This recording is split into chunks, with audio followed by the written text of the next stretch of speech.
ধাক্কা মেরে মাটিতে ফেলে দিয়েছিল। তাতে শিবার মাথায় আঘাত লেগেছিল। সেই জন্য শিবাও দেওয়ালে মাথা ঠুকে বিজয়কে মেরে ফেলেছিল। আমি এই সব কথা প্রিন্সিপাল স্যারকে বললেও ওনারা কিছুতেই বিশ্বাস করতে চাইলেন না। বরং ওনারা আমাকে জিজ্ঞেস করলেন, তোমার সমস্ত বন্ধু মারা গেল, কিন্তু তুমি কি করে একলা বেঁচে গেলে? তার কারণ একটাই, আমার গলায় বজরংবলীর লকেট আছে। বাহ, ভালোই মিথ্যা বলতে শিখেছো দেখছি। পুরো প্ল্যান করেই নিজের বন্ধুদেরকে তুমি মেরে ফেললে। প্রিন্সিপাল স্যার আমাকে বললেন, আর পুলিশ ডেকে আমাকে তাদের হাতে তুলে দিলেন।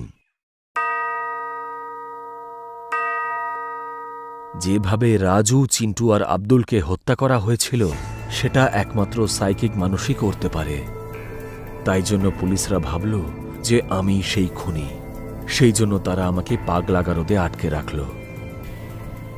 আর সেই থেকেই আমি এই পাগলাগারদে বন্দী হয়ে আছি। আর সেই দোষে